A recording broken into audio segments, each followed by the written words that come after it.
There we go. What's up, YouTube? I need to do this again because I already made one video and for some reason data was corrupted. I could watch the whole thing, but editing software would only recognize about 4 seconds of it. So, take two. So last night, after the babies went to bed, I came back out here and I put that 93 R4 pump in the Suburban and threw a vacuum on it and threw a charge on it and tested it, and it was probably about, I don't know, probably 80 degrees by the time I got it done, and you know, cooled down to low 50s. So I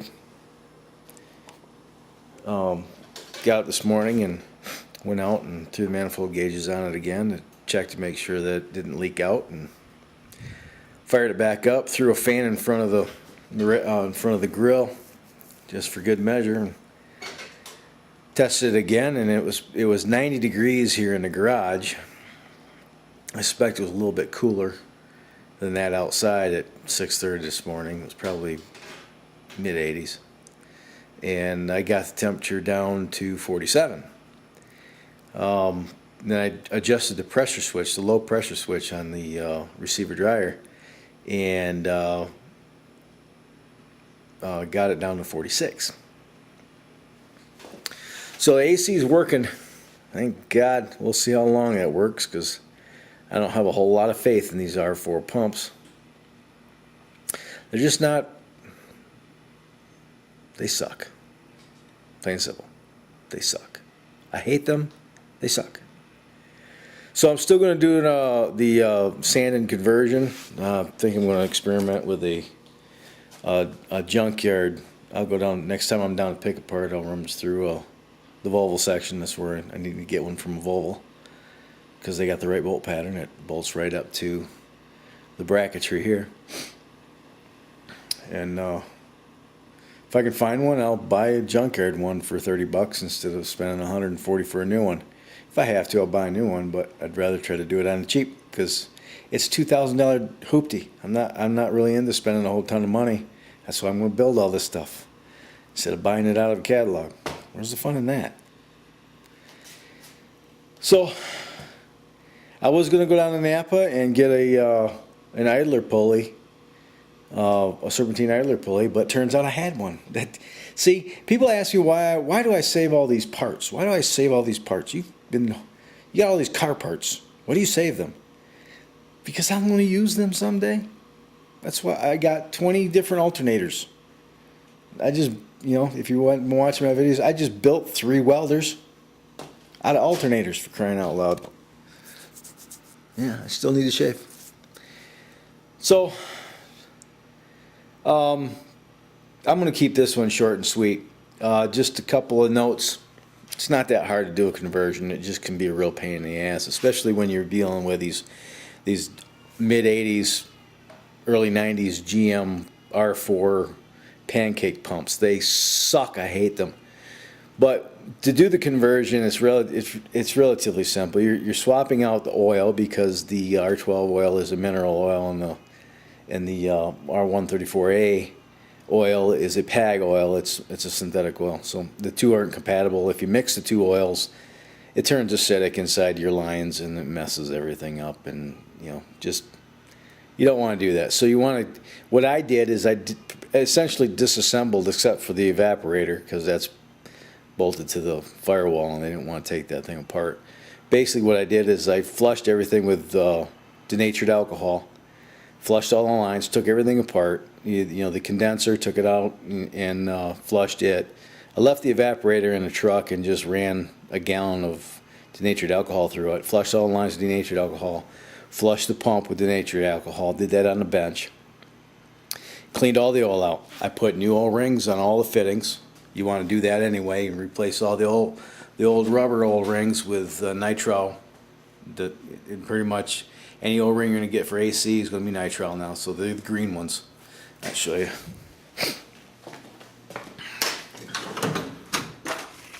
They'll come in a pack like this. I got this one from Napa. If you can see that or not. It's a, you know, specific kit for GM trucks. 88 and prior. It's got more than enough O-rings to do the job. In fact, I've got 3 or 4 of these kits. I got enough O-rings to do probably several more of these. So you want to get new O-rings, you need to get the R134A service ports that screw onto the R12 service ports because the lines aren't compatible. So let's see, you're going to replace, flush all the oil out, replace it with PAG. I use PAG 150.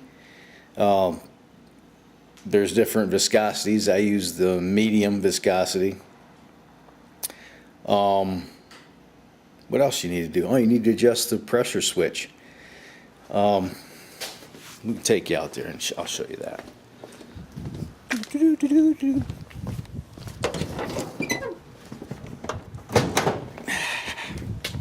That's it.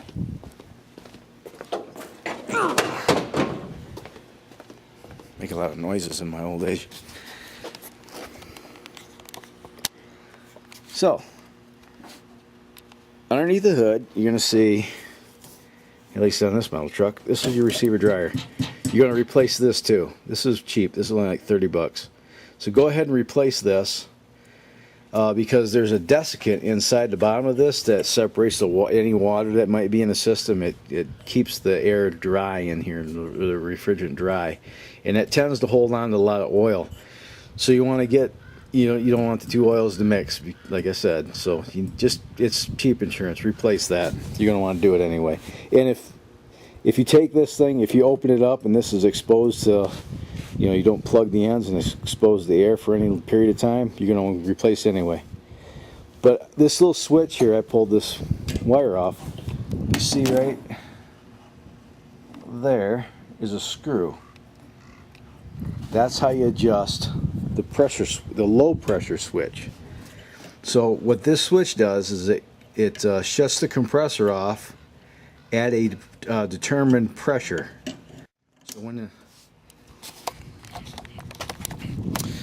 So when you're operating, when the compressor is actually working, if you hook up a manifold gauge and watch the pressures on the low side, when the compressor's running, the pressures will begin to drop. And when it reaches a certain preset level, it'll cut out the clutch. So it disengages the compressor, and then the pressures will start to rise. And when it gets to a set point, the compressor will turn back on. So with the R12, because R12 is a more efficient refrigerant than the 134A, but R12 is a CFC, and CFCs are bad for the earth, but HCFCs are good for the earth. Anyway, because R12 is a more efficient and better refrigerant, it operates at higher temperatures. Does that make sense?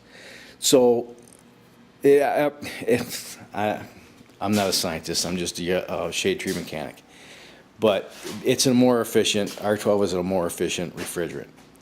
R134A, you need to operate at, you need to have that switch, that pressure switch, the pressure lowered so that the clutch doesn't cycle on and off. In fact, I've doing some research, I found some guys that actually solved no AC issues by simply adjusting that switch, because somebody did a conversion on their car and that switch was set on the high side, on low pressure, and because R12 will operate at operates better at a lower pressure. I don't know if I'm making any sense or I'm just babbling. The long story short, you need to lower the low side pressure. I lowered mine to 25 pounds. And it cuts out when you're operating at high RPMs. And, when the pressure drops below 25 inches of mercury, then it cuts out the compressor clutch. Pressures build back up, turns back on. It's running at 46 degrees. I ain't complaining. We'll see how long it lasts. Like I said, I don't have a lot of faith in these R4 pumps. I'm still going to do a conversion, and I'll show you that. But that's later on down the road. Right now I'm trying to get this rig ready for Deb when she gets back. She'll be back this weekend. Her father's doing a lot better. I guess he had surgery yesterday to relieve pressure on his back. They're hoping that he'll be able to start walking after he goes through some rehab. Guy's 80 years old. 30 years of chronic back pain. I'd want to die too. So, AC's done for now. I don't have to go to Napa and spend $15 or $20 on an idler pulley because I found one in the parts bin. But I do still need to get a longer pulley. The pulley on that 93 pump was almost an inch bigger than all the other serpentine pulleys I had. The belt fits, it's just really tight, and I think I might want to add, I might want to put a different. I thought about swapping out pulleys again, but this thing is working so well. I think there's a reason why GM went with a larger pulley. Maybe because it spins faster and it works better. Probably wears out quicker too. So I want to make a video showing you the temperature. I'm going to shoot the temperature on a wall that's not exposed to direct sunlight, give you an idea of the temperatures that we're having out here. I'll show you what the temperature is in the garage with the garage door open. Okay, it's not doing it now. Where's the regular? 94 degrees, 34 degrees Celsius. So it's 94 in the garage. It's about 100 degrees outside. And I'll throw that infrared thermometer on one of the vents and watch the temperatures drop. It's pretty exciting stuff, huh? All right. See you in a minute. Holy brightness, Batman. There, that's more better. No, that's getting direct sunlight on it now. Bless me. Bless me again. 109.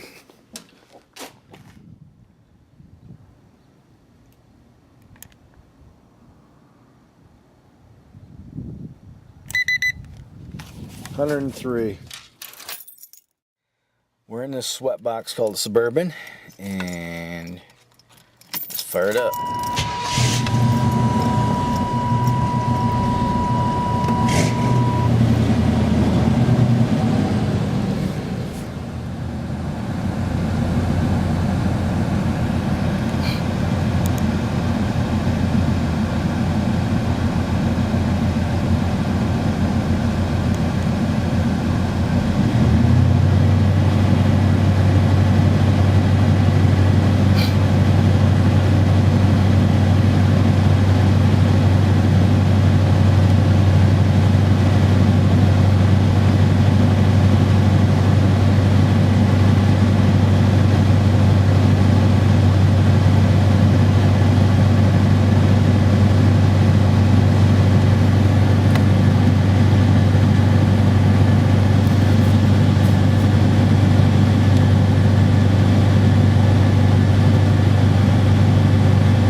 64 degrees.